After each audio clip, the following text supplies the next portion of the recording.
Seattle after midnight is a city of whispers. Most people sleep through the rain.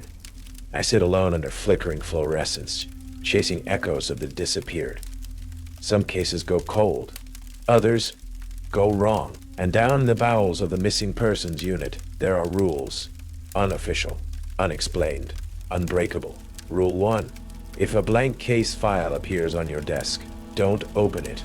Rule 2. If the rotary phone rings after 3 a.m., answer, but never speak. Rule 3. If your photo shows up on the active cases board, clock out and never come back. This isn't just another ghost story.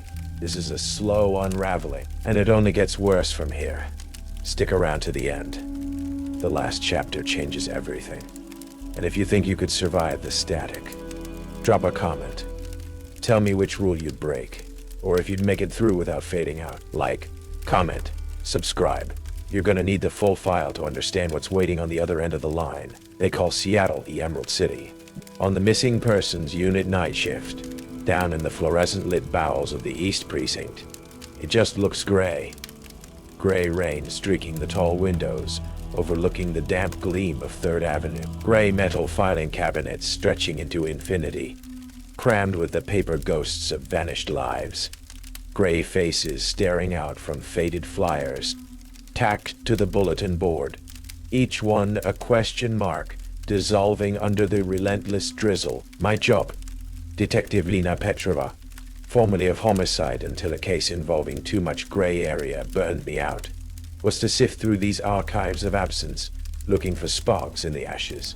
Mostly though, it was just waiting for the phone to ring, waiting for a patrol unit to report a found body, waiting for dawn. The MPU office after midnight has its own unique atmosphere. The daytime bustle replaced by a profound, echoing quiet, broken only by the hum of aging computers, the drip of Seattle rain against the glass, and the hiss of the ancient coffee machine in the break room, perpetually brewing sludge. It smells of stale coffee, wet wool coats, ozone from the monitors, and something else, the faint, cloying scent of decaying paper and forgotten hope. You learn to live with the quiet, the isolation. You learn to ignore the way the shadows seem to pool a little too deeply in the corners of the records room, the way the lights sometimes buzz with a weird, almost conversational rhythm. And you learn the rules, the unofficial ones, the ones passed down whisper quiet between burnt-out night shift detectives like a grim inheritance. The rules that supposedly keep you from becoming just another faded face on the bulletin board. My shift change handover with Detective Frank Miller, my reluctant daytime counterpart, was always brief, steeped in unspoken dread. Frank was old school, nearing retirement, his face a roadmap of cynicism and too many sleepless nights chasing phantoms. He'd seen partners come and go, some transferred, some retired. One, Laura Vance, simply hadn't shown up for her shift one morning 5 years ago. Her active case files inexplicably wiped, her desk eerily clean. Frank never talked about Laura, but sometimes when he thought I wasn't looking, I saw him touch the tarnished brass nameplate still fixed to the empty desk beside mine. "All right, Petrova," he sighed tonight, shoving a stack of cold case files towards me. Quiet one mostly. Chen called again, about his daughter. Left a message. He gestured towards the blinking light on my desk phone. Samuel Chen, his daughter, Sarah, vanished 3 months ago. Clean disappearance. No witnesses. Data trail went cold. A case that felt wrong, somehow thin around the edges. Try not to spend too much time on the 48 Gifford file, Frank added gruffly, tapping a specific thick folder on my desk. It's a dead end. Always has been. Was it advice? Or was he deliberately steering me away like he sometimes seemed to? His protective cynicism felt like a wall built against things he refused to acknowledge. As Frank gathered his coat, Noah Albright, the night shift dispatcher and de facto records clerk, glided silently into the office from the radio room. Noah was young, quiet, unnervingly efficient. His desk always meticulously organized in stark contrast to the chaos surrounding it.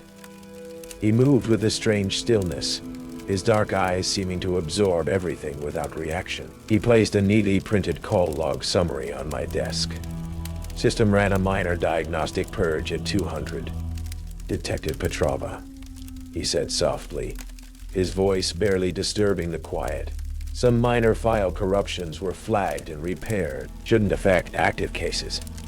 He met my eyes briefly, his expression unreadable, before retreating back to the glow of his multiple monitors. There was always something slightly off about Noah, a precision that felt less like efficiency and more like careful control. Frank watched Noah leave, then turned back to me, lowering his voice. Right, before I head out, the list. You remember the list, Petrova? His eyes held a seriousness that cut through his usual weariness. He knew I'd found the laminated card with the 3 tight rules tucked away in the bottom drawer of my desk. My first week, left there anonymously, like a hazing ritual steeped in genuine fear. I remember, Frank, I said quietly. He nodded, relieved I wasn't arguing tonight. Good. Don't forget them. They're not jokes. He recited them anyway, his voice a low murmur against the rain outside. Rule 1. A new case file appears on your desk. Thin manila folder. No name on the tab. No photo inside. Just today's date stamped neat and clean. You find it. You don't open it. You don't read it. You slide it straight into the pending archive. 0 priority bin. He nodded towards a specific locked container under the main filing cabinets. Don't ask why. Just do it. Rule 2. Phone rings after 3 a.m. Specific line. He tapped the rarely used old rotary phone on a side desk. Caller ID blocked or just static. Might sound like someone missing. Someone calling for help. You answer, but you do not speak. Not a word. Just listen. Listen till the line goes dead or cuts off.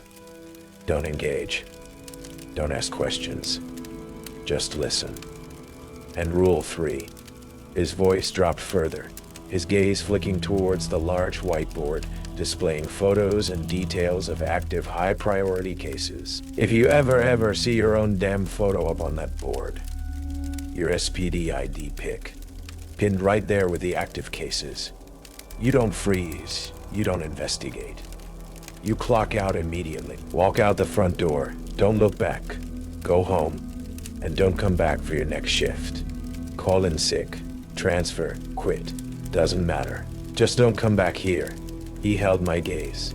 That one's not a suggestion, Petrova.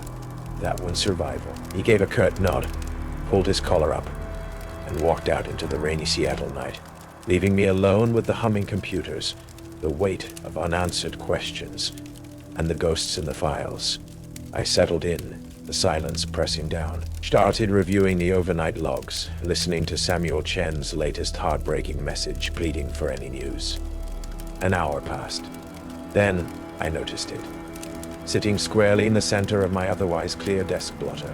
Wasn't there minutes ago? A thin standard issue, manila file folder. No label on the tab. No case number. My breath hitched. With trembling fingers, I picked it up. It felt wrong, colder than the ambient air. The paper slightly damp to the touch, almost brittle, like old parchment ready to crumble. I hesitated, Rule 1 screaming in my head, but I had to be sure. I opened it just a crack. Blank inside. No forms, no photo, just a single sheet of plain white paper with today's date neatly stamped in official-looking blue ink at the top center. My heart hammered against my ribs. I quickly slid the file closed, the cold seeming to cling to my fingertips. Rule 1. Don't open it. I stood up, walked quickly over to the heavy, locked metal bin labeled Pending Archive, 0 priority, tucked away in a dusty corner, unlocked it with the special key Frank had given me, and dropped the blank dated file inside, slamming the lid shut and locking it again. As I turned away, the lights directly above the 0 priority bin flickered violently, a harsh, buzzing strobe, before settling back into their usual sickly hum. Just faulty wiring, I told myself, ignoring the sudden, icy chill that snaked down my spine. and the faint lingering smell of ozone and something else. Something like decaying paper turning rapidly to dust. The silence of the missing persons unit after midnight was a heavy shroud, muffling even the persistent Seattle rain drumming against the windows. I tried to lose myself in the cold case files, the faded photographs, the typed reports detailing lives interrupted, journeys cut short. But the image of that blank manila folder, cold and slightly damp, lingered like an afterimage burned onto my retinas. I'd shoved it into the zero priority bin as instructed, locking it away. But the unease remained, a low hum beneath the surface of the office quiet. Work became a refuge, a defense mechanism. I focused on Samuel Chen's case, reviewing his daughter Sarah's digital footprint again, searching for any anomaly, any clue missed. Then Tuesday night, it was back, sitting squarely in the middle of my desk blotter, identical to the first one. Thin manila folder, no name, no case number. My breath hitched. Coincidence or deliberate placement? Hesitantly, I reached out and picked it up. That same unnatural coldness seeped into my fingertips. This time as I held it, a sharp, thrumming headache started behind my eyes, like low-level static electricity building inside my skull. Rule 1. Do not open. The imperative was absolute. I stood up, walked quickly to the heavy metal, zero priority bin in the corner, unlocked it, and dropped the file inside onto its predecessor. As my fingers brushed the cold, painted metal handle of the drawer to close it, I noticed it. A faint spiderweb pattern of fresh orange rust, blooming on the gray surface, right where the folder had rested momentarily. It hadn't been there yesterday. My conversation with Frank Miller during the morning shift change was tense. I needed answers, not just vague warnings. Frank? I started, keeping my voice low as day shift personnel began trickling in. These blank files, the ones dated today. What are they? You called them system ghosts, but that, I nodded towards the zero bin, felt active, cold. Active, and the bin handle rusted where I put it. Frank meticulously organized his desk, lining up pens, straightening papers, avoiding my gaze. Told you, Petrova, he muttered, his voice tight. Data errors, leftover corrupted indexes from the server migration disaster back in 9. System tries to repopulate them sometimes. Means nothing. He finally looked up, his eyes weary but sharp. Look, you want my advice? Stop looking for meaning where there ain't none. Treat 'em like toxic waste. File 'em quick. Wash your hands, forget 'em. Chasing those particular shadows. His voice dropped, heavy with unspoken history. Doesn't bring anyone back. It just invites things in. He clapped me briefly on the shoulder, a gesture meant to be reassuring but felt more like a warning, and walked away. As Frank left, I saw Noah Albright at the dispatch console, seemingly engrossed in his screens. But I caught the almost imperceptible shift in his posture, the way his head was angled slightly towards us as Frank spoke, the way his eyes flickered towards the zero bin for a fraction of a second before returning to his monitor. He knew. He was listening. He knew what those files were. Samuel Chen called later that morning, his voice frayed thin with sleeplessness and grief. Detective Petrova. Something else. Strange. I was packing some of Sarah's things yesterday. Childhood things, you know. Tucked away in the attic. His voice broke slightly. Her favorite doll. The porcelain one. Its hair seemed brittle, like old newspaper. And the photo album. The pictures near the back looked faded. Detective. Not just old faded, but actively fading, like they were dissolving right on the page. He sounded bewildered, questioning his own sanity. But his description, fading, brittle, dissolving, it resonated horribly with the cold file, the rusting metal. Whatever the static was, its touch induced decay. That night, working late again, trying to find a logical pattern in Sarah Chen's last known online activity, My hand stilled over my computer mouse. It was freezing cold, the black plastic radiating an icy chill that numbed my fingertips. And for a terrifying, suspended moment, I saw it. A delicate, intricate tracery of frost blooming across the curved surface, like ice ferns on a winter window pane, before it vanished as quickly as it appeared, leaving the mouse merely cool, slightly damp, and my heart hammering against my ribs. The subtle signs of decay accelerated. Paperwork left out overnight seemed more yellowed, more brittle. Metal paper clips in my desk drawer showed spots of rust. The air in the office often felt heavy, charged, carrying the faint scent of ozone or something vaguely metallic, like old batteries leaking acid. The lights buzzed and flickered more frequently, especially when I accessed older, archived case files. The digital graveyards, where the static seemed most potent. I started drinking even more stale coffee, needing the caffeine jolt to cut through the constant low-level dread and the weariness that clung to me like the ever-present Seattle damp. Then came the 3 a.m. call. I was deep in the labyrinthine digital archives, tracing a faint lead in another cold case. The only sounds the hum of my computer and the rain outside. The old rotary phone on the auxiliary desk, the one rarely used, the one Frank warned me about, jangled loudly, insistently, shattering the silence. I flinched, staring at it. Caller ID blocked. My hand hesitated over the receiver. Rule 2, don't speak. Just listen. What echo would I hear tonight? What fragment of despair from the other side? Steeling myself, I lifted the heavy Bakelite handset, pressed it to my ear, my breath held tight. Silence first, then a sound like rushing wind mixed with crackling fire. Harsh digital static. Beneath it, almost buried, was a voice, thin, distant, distorted by the noise, but recognizably female, filled with a pleading desperation that made my stomach clench. It sounded, horrifyingly, like Sarah Chen, Samuel's missing daughter. Can't see. Edges are blurring. Fading. The words were fragmented, broken by bursts of static. Numbers. The sequence is wrong. Erasing the. An LT static screech. Not real. Help me. Find the. Lena. Hearing my own name spoken by that disembodied, glitching voice sent a jolt of pure ice through me. It knew who was listening.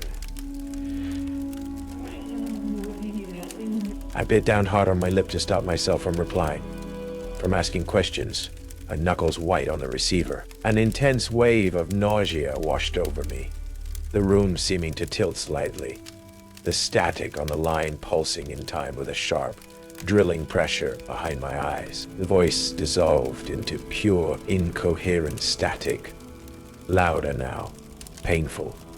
Then the line abruptly clicked dead, leaving only the dial tone humming mockingly in my ear.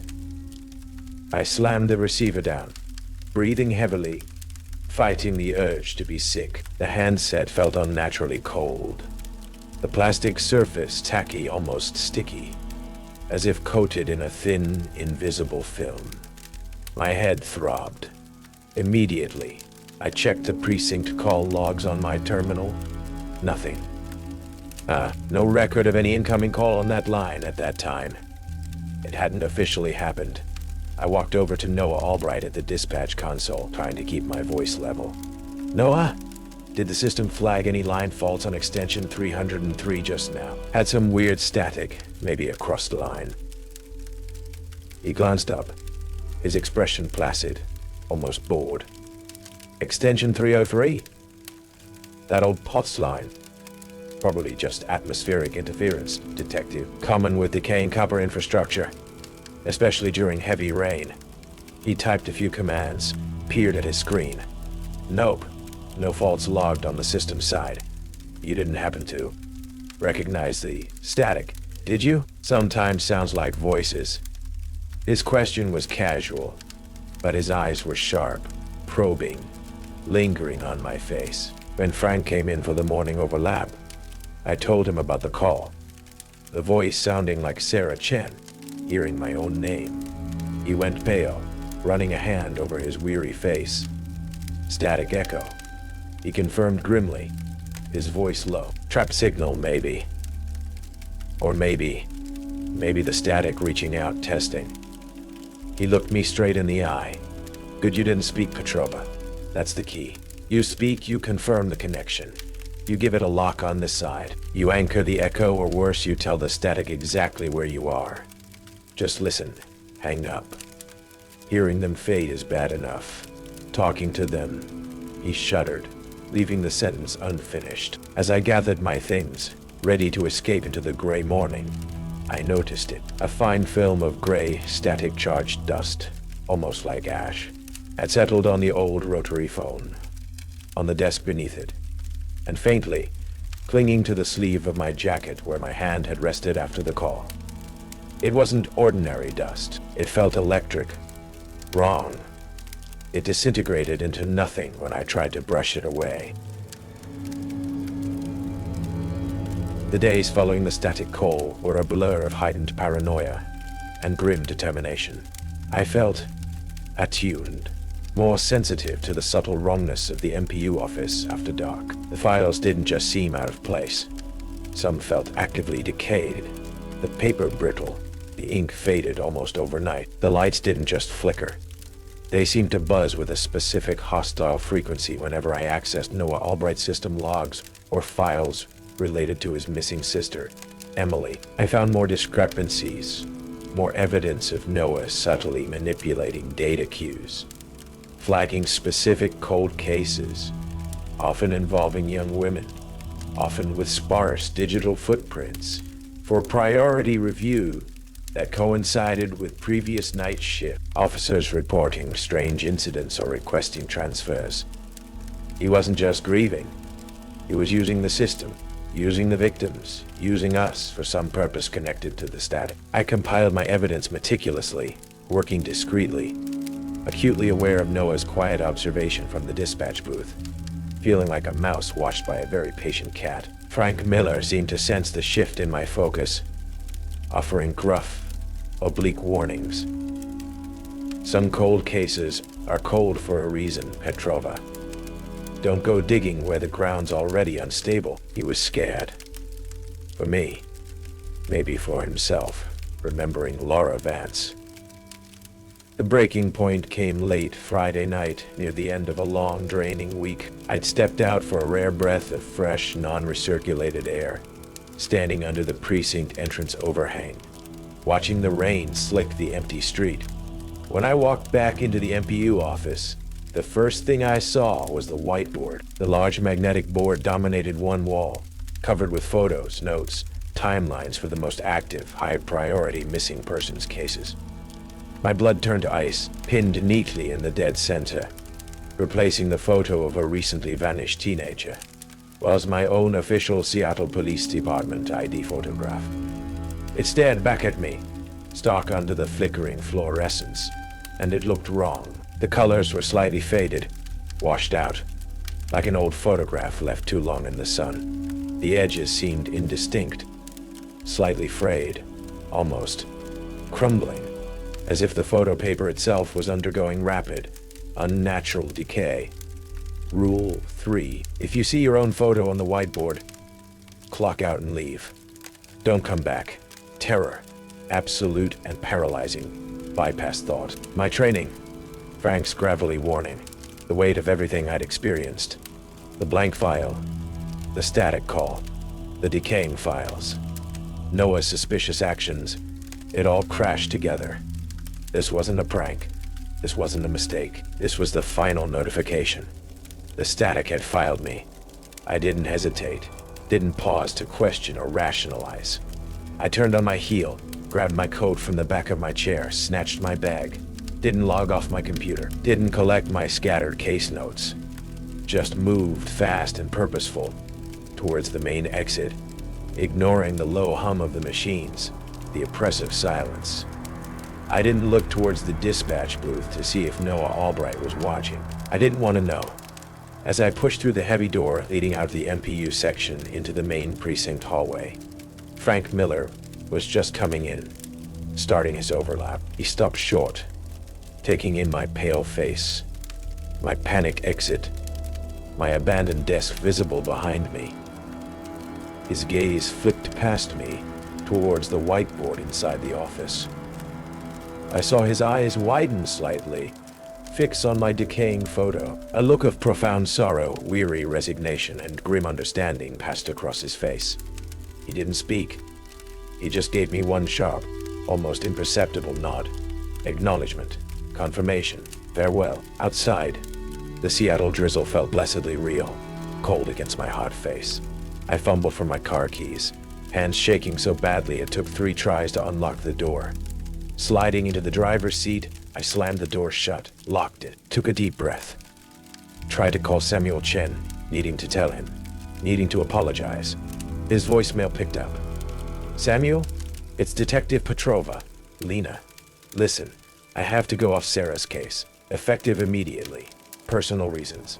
I'm so sorry. I'll make sure someone else gets the file. My voice broke. I disconnected. Tried Noah's extension out of a morbid, furious impulse. Straight to voicemail, mailbox full. Of course, I jammed the key into the ignition, turned it. The engine caught, sputtered, then roared to life. But the digital clock on the dashboard didn't show the correct time. It flickered erratically, displaying 3:33 a.m., then file not found, then erasure in progress, before finally, mercifully, snapping to the actual pre-dawn hour. The radio, tuned to a local news station, emitted only loud, harsh, grating static. I didn't wait. I threw the car into drive and peeled away from the precinct, tires squealing on the wet pavement, glancing compulsively in the rearview mirror. For a heart-stopping second, the reflection wasn't my own tired, terrified face staring back. It was just the empty driver's seat, shrouded in shadow, as if I was already beginning to fade, already being deleted. Rule 3 wasn't a warning. It was a timer counting down to my own erasure. Leaving the precinct that morning, seeing Frank Miller's grim, knowing nod, felt like stepping off a cliff into freefall. I drove aimlessly through the gray Seattle drizzle, the car radio spitting static, the digital clock still occasionally flickering impossible messages. The static knew me now. It had my picture. I was no longer just an observer or an accidental trigger. I was the target. Survival instinct warred with years of ingrained detective procedure. Running felt like the only sane option. Disappearing, just like Frank's partner Lara Vance, just like countless names in those cold case files. But where could I run where my own digital footprint wouldn't follow, where the static couldn't find me? And then there was Noah Albright. His quiet efficiency, his feigned ignorance, his presence during every major anomaly. He wasn't just aware, he was involved. How? Why? Was he controlling it or feeding it? I couldn't run without answers. Not yet. Hiding out in a cheap motel across town, using burner phones and encrypted public Wi-Fi. I dove into the digital rabbit hole, using every backdoor access trick Frank had ever grumbled about, every remote forensic technique I knew. I focused on Noah. His system access logs, meticulously scrubbed, still showed faint traces, ghost entries, accessing specific cold case files, always involving young women, often with minimal digital presence before vanishing, then immediately accessing personnel files, cross-referencing schedules for night shift officers. He'd flagged my access to Samuel Chen's daughter's file just hours before the Rule 2 static call came through on that deadline. He'd accessed my personnel file, including my ID photo, the day before it appeared on the whiteboard, and I found his sister's file, Emily Albright, marked as a runaway 5 years ago. Case cold, minimal investigation noted, but Noah had accessed it hundreds of times, often correlating with dates other MPU officers reported minor system glitches or requested transfers off the night shift. He wasn't just grieving, he was working something. searching for a pattern, or trying to create one. The final piece clicked when I cross-referenced Emily Albright's sparse file with local library archives and digitized newspaper records from that period. Found a small article. A fire at a data storage facility near where Emily was last seen. Cause undetermined. Contained sensitive research archives from a defunct tech company specializing in data permanence and consciousness mapping. Noah's obsession wasn't just about finding Emily. It was about something he believed happened to her data, her essence, linked to the static. And his research notes, fragments I recovered from corrupted temp files he thought he deleted, spoke of resonance, data transference, and a horrifyingly flawed theory, equivalent exchange. He believed that the static required a compatible data signature, a focused psychic anchor, to potentially release a previously absorbed consciousness. He was trying to offer it a new target to force an exchange. He was trying to trade someone else's existence for his sister's. And Rule 3 meant I was the prime candidate. I found his address, a small cluttered apartment in Capitol Hill. Confrontation was the only option left. Maybe understanding his twisted logic could reveal a weakness, a way to sever the connection the static now had to me. His apartment door was unlocked, slightly ajar. A wave of cold, static-charged air drifted out. I pushed it open cautiously. The inside was chaos. Walls plastered floor to ceiling with printouts, timelines, data charts, maps of Seattle overlaid with strange symbols, photos of missing persons, including his sister Emily, and chillingly, my SPD photo circled in red marker. Strings connected data points across the room like a madman's web. Case files overflowed from boxes. In the center, Noah Albright sat rocking slightly in front of a humming computer rig. Multiple monitors displaying complex, shifting data streams I didn't recognize.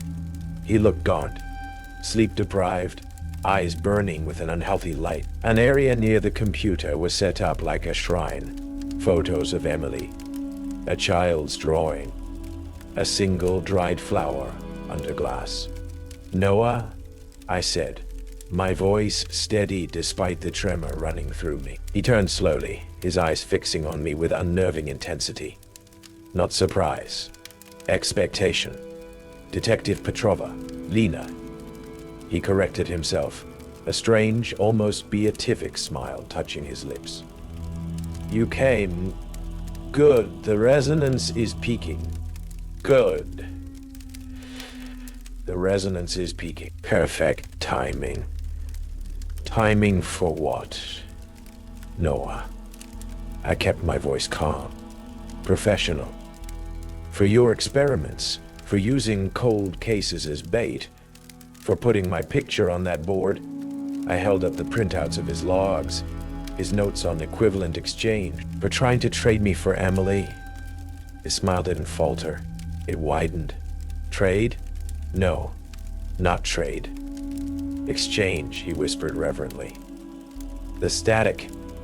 It operates on data equilibrium. It takes, yes, but the imprint remains, corrupted, fragmented, but there. My research. Emily's unique data signature. If I can introduce a compatible active signature when its focus is strong." He gestured towards me. "Rule 3. It marked you. It shows you. Your signal is strong now," I tuned. "You're the catalyst, the key. You're insane, Noah," I breathed, backing slowly towards the door. "Insane? No. Close." He grabbed something from the shrine. A small, worn teddy bear. Emily's, perhaps. He held it towards his humming computer rig. "Her anchor object, combined with your active psychic marker. We just need to complete the transfer protocol. Focus the static's attention fully on you. Initiate the data resonance cascade. And Emily." His eyes shone with desperate hope. "She can overwrite your imprint. She can come back." He turned back to the keyboard, fingers flying, chanting softly under his breath. Names, dates, lines of code. The humming from his computer rig intensified into a low, guttural drone, and the apartment reacted. The attack was immediate. Overwhelming, not subtle glitches now. The paint on the walls around us began to blister and peel away rapidly, revealing crumbling plaster underneath that seemed to instantly gray and powder, like ancient decay accelerated. Metal fixtures, door knobs, light switches, picture frames bloomed with thick, corrosive orange rust that spread like a disease. The papers covering the walls curled, yellowed, and disintegrated into fine ash, raining down silently. An intense, bone-chilling cold radiated outwards from Noah's computer, frost crawling rapidly across the floor, the windows icing over instantly from the inside. The roar of static erupted, not from speakers, but from the air itself, pressing in, making my teeth ache, my thoughts fragment into noise. On Noah's main monitor, the complex data streams dissolved into blinding white noise, then coalesced into that horrifying, pixelated, screaming face, larger now clearer, seeming to push against the screen. Noah screamed in triumph or terror, holding the teddy bear aloft like an offering.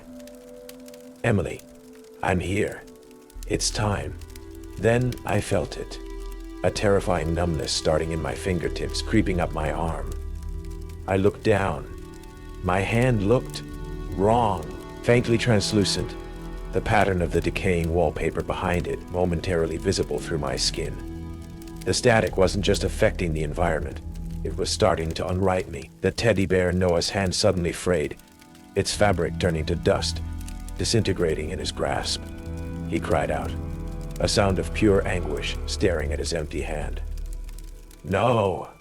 The anchor!" The static, perhaps angered by the failed ritual, or simply drawn by the peak emotional energy, turned its full focus.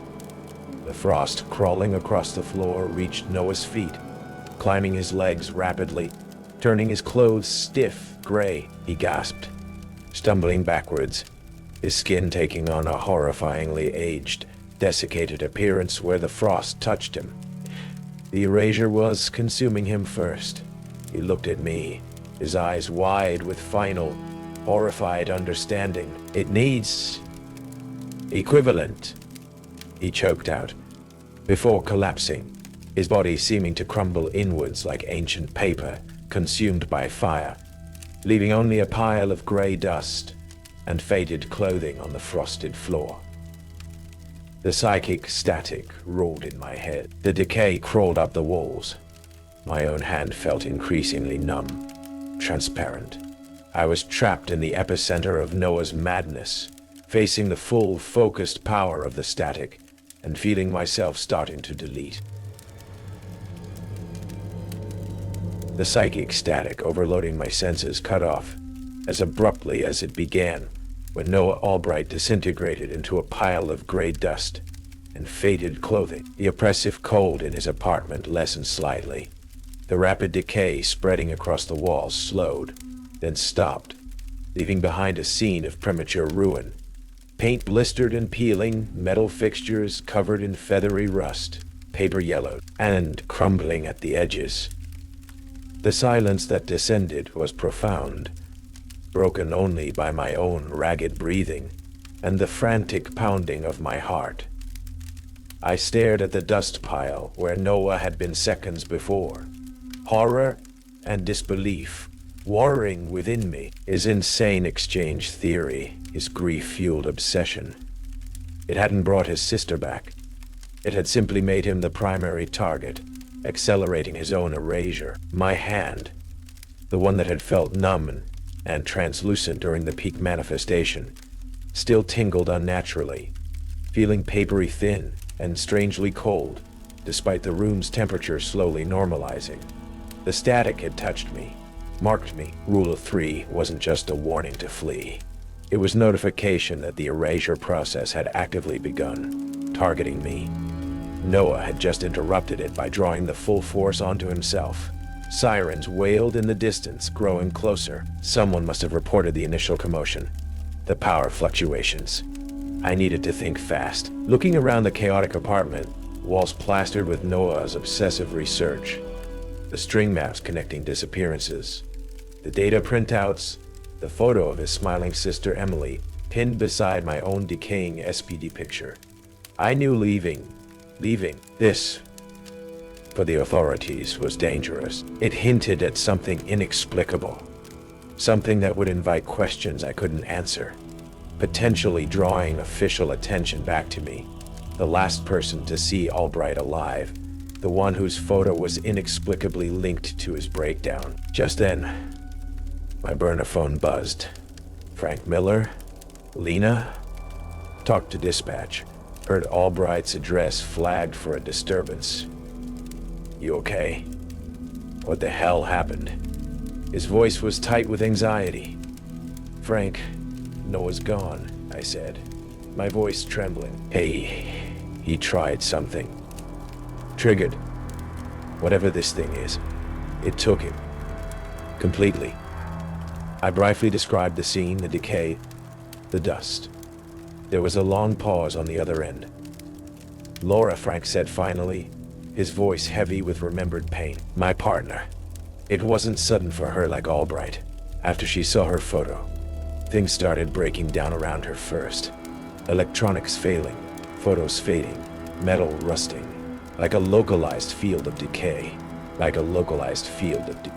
Then she started forgetting things, getting weaker. She vanished from her locked apartment 2 days after seeing the picture. Like she just unwrote herself. He sighed. This statics, Lena. I think it erases things gradually. The photo is the final notice. Noah forcing it like that. Maybe he just sped up his own process. He paused again. You need to disappear, Lena.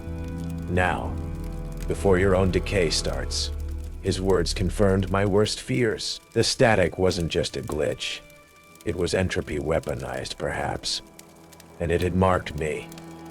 I looked at Noah's research scattered around the room. Among the complex data analyses were handwritten notes, confirming his sister Emily had been working on the original Nightingale project, obsessed with its consciousness mapping potential before her runaway disappearance. Had she become the first victim? The seed of Index Zero? Or just another person erased by something older? And buried within Noah's frantic attempts to quantify the static were notes on its apparent patterns, seemingly linked to large data repositories, moments of intense emotional distress, and, chillingly, individuals who actively investigated its previous manifestations. Destroying the research felt necessary, removing Noah's dangerous, flawed theories from the world. Reporting it seemed futile, inviting disbelief or worse. My only option, as Frank said, was to disappear, to become my own cold case, hoping to fall off the static's radar before the erasure truly took hold. Leaving Noah Albright's apartment felt like stepping out of a contaminated zone. I didn't touch anything more than necessary. I wiped down the doorknob, took the stairs, avoiding elevators melting into the pre-dawn Seattle streets. My first stop was an anonymous internet cafe several blocks away, using encrypted connections and untraceable logins I'd set up years ago. A relic from my homicide days dealing with sensitive informants.